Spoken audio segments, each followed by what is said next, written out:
ዝነኛው ሙዚቀኛና የቢዝነስ ሰው የሆነው ጥቁር አሜሪካዊ ፒዲዲ ከረጅም ወራት በፊት በርከት ባሉ ከባባድ ክሶች ተከሶ ምርመራ እየተጣራበት ይገኝ ነበር።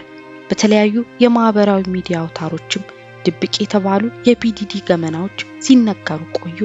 ፍርድ ቤት ግን ከሰሞኑ በሱ ላይ የመጨረሻ ፍርድ የፈረደ ሲሆን ፍርዱም በርካቶችን ያስገረመ ነበር።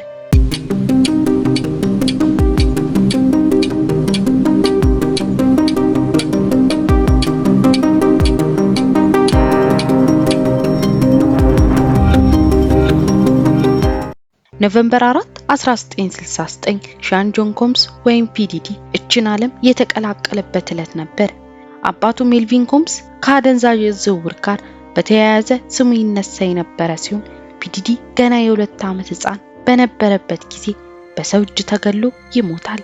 የአባቱ መሞት ፒዲዲ ከዛ ሕፃን እድሜ ጀምሮ የሚያውቀው እውነት ቢሆንም አሟሟቱን ግን በትክክል ሳያውቀው ለረጅም ዓመታት የአባቱ ሞት ምክንያት ድንገተኛ የመኪና አደጋ እንደሆነ ሲነገረው ቆይቶ ነበር።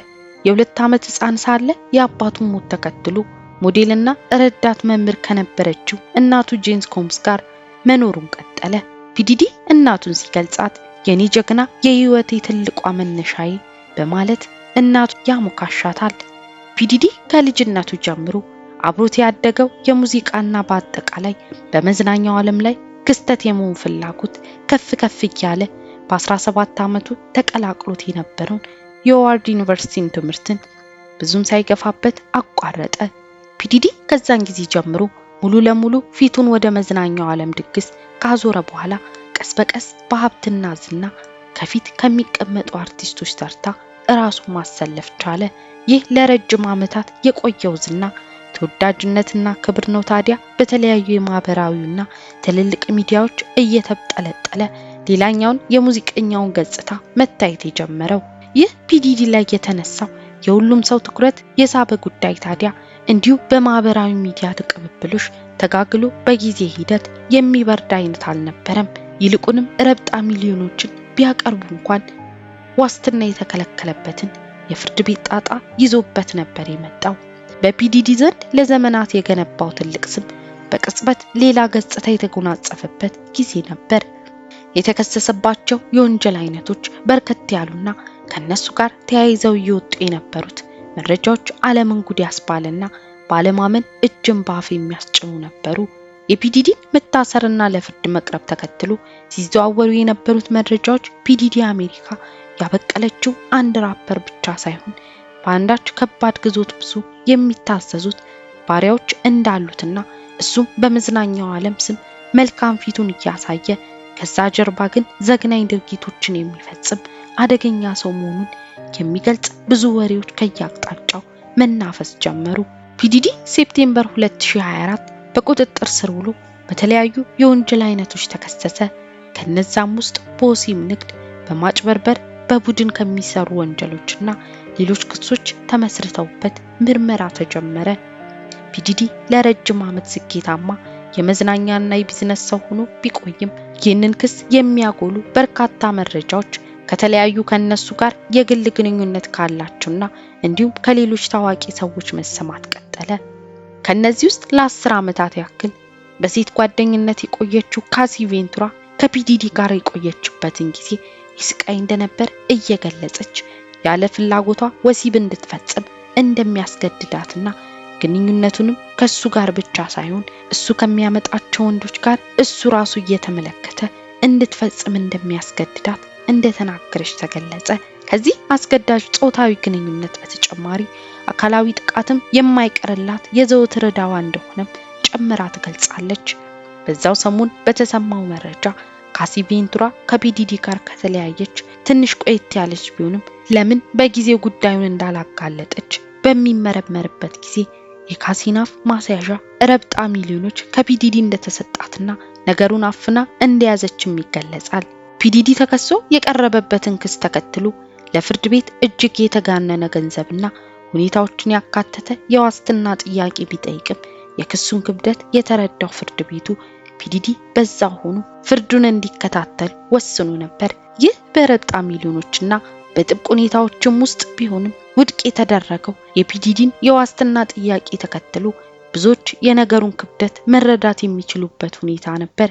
እንደ በርካታ ሰዎች አስተሳሰብና ግምት የታዋቂው ራፐር መጨረሻ የከፋ የእስር ቤት ቆይታ ይሆናል የሚል ነበር። በዚህም ታዲያ ለረጅም ወራት የቆየውን የፒዲዲን የፍርድ ቤት መጨረሻ ለማወቅ በርካቶች በጉጉት ሲጠባበቁ ነበር። ኦክቶበር 3 2025 ዓ.ም የፒዲዲን የመጨረሻ ፍርድ ለመስጠት ችሎት የተሰየሙት ዳኛ አሩን ግን ብዙዎች ያልጠበቁትን የፍርድ ውሳኔ አሳለፉ። ይህም ፒዲዲ ፈጽሟቸዋል ለተባሉት ወንጀሎች የ50 ወራት ወይም 4 ዓመት ከ2 ወራት ጊዜ ፍርድን አሳለፉ። ይህ ማለት ታዲያ ፒዲዲ ከዚህ በኋላ ድፍን 4 ዓመት ከ2 ወራት ይቀጣል ማለትም አይደለም። የፍርድ ውሳኔ በቁጥጥር ስር የዋለበትን ቀን የሚያካትት በመሆኑ 1 ዓመት ገደማ የሚሆን ጊዜ ከፍርዱ ላይ ተቀናሽ ይደረግለታል። ይህም ብቻ ሳይሆን እንደሚያሳየው መልካም ባህሪ ከዛም ላይ ተቀናሽ የሚሆኑ ጊዜያት ሊኖሩ እንደሚችሉ ይገለጻል። በዚህም ታዲያ ነገሮች ለፒዲዲ መልካም የሚሆኑለት ከሆነ በፈረንጆቹ 2027 መጀመሪያዎቹ ላይ ከእስር ሊለቀቅ እንደሚችል ይታመናል። በአንጻሩ ደግሞ ለፒዲዲ በቁጥጥር ስር የዋለበት ጊዜ ተቆጥሮ ተቀናሽ ከሚሆንለት ውጭ ሌላ የእስር ቆይታው ተቀናሽ የሚሆንለትን አማራጭ ካላገኘ በ2028 መጨረሻዎቹ ላይ ይወጣል ተብሎ ይገመታል። በርካቶች በተለያዩ ማህበራዊ ሚዲያዎችና በተለያዩ የመረጃ ምንጮች እየተሰሙ ከነበሩት እውነቶች አንጻር ይህ የፍርድ ውሳኔ ሳያስገርማቸው አልቀረም። ነገር ግን ፍርድ ቤት ፒዲዲ በተከሰሰበት ወንጀሎች ማስረጃ ያላገኘባቸውን ወንጀሎችን ከክሱ ነፃ በማድረግ በቂ ማስረጃ በተገኘባቸው ላይ ደግሞ ፍርዱን አሳልፏል። ለፒዲዲና ጠበቃው ግን ይህ ውሳኔም ፍትሃዊ ሆኖ አላገኙትም። በዚህም ይግባኝ እንደሚጠይቁ ተናግረዋል። ፒዲዲን 4 ዓመት ከ2 ወራት ያስፈረደበት ፍርድ ከቀድሞ ፍቅረኛው ካሲ ቬንቱራ እንዲሁም ሌላ ሴትን ወደ ወሲብ ንግድ እንዲሰማሩ በማስገደድ የተፈረደበት ሲሆን በሌሎች በርከት ያሉ ዓመታትን ያስፈርዱበታል ተብለው የተቀመጡትን ክሶች ፍርድ ቤቱ ጥፋተኛ ነው ባለማለቱ በእጅጉ የስሩን ቆይታ ቀንሶለታል። ሆኖም ግን አሁንም ከጾታዊ ትንኩሳና ሌሎች ተያያዥ ክሶች በምርመራ ሂደት ላይ ያለ እንደሆነም ይገለጻል። ፒዲዲ እስካሁን ባለው ሁኔታ ብዙዎች እንደገመቱት በእስር ቤት ለረጅም ዓመታት አይማቀቅም። ታዲያ ጊዜው ደርሶ ከእስር ሲለቀቅና በነፃነቱ ዓለም ተመልሶ ምን ሊናገር ምን ሊያደርግ እንደሚችል ለመገመት የሚያዳግት ነው። ነገር ግን ያ የነበረ ግዙፍ ተጽዕኖ ፈጣሪነቱ ይቀጥላል የሚለውን ጥያቄ መልስ ጊዜ ይፈታዋል። ውድ ቤተሰቦቼ ለዛሬ ያዘጋጀሁት ቪዲዮ ይህን ይመስል ነበር። እናንተስ በዚህ ታሪክ ላይ ምን ሐሳብ አላችሁ? ሐሳባችሁን ኮሜንት ላይ አሳውቁኝ። ለዚህ ቻናል አዲስ ሆናችሁ ሰብስክራይብ እያደረጋችሁ ተቀላቀሉ። ቪዲዮ ከተመቻችሁ ላይክ በማድረግ እንዲሁም ሼር እያደረጋችሁ ለሌሎች እንዲደርስ አግዙኝ እያልኩኝ በሌላ አዲስ ታሪክ እስክንገናኝ ድረስ ቸር ቆዩልኝ።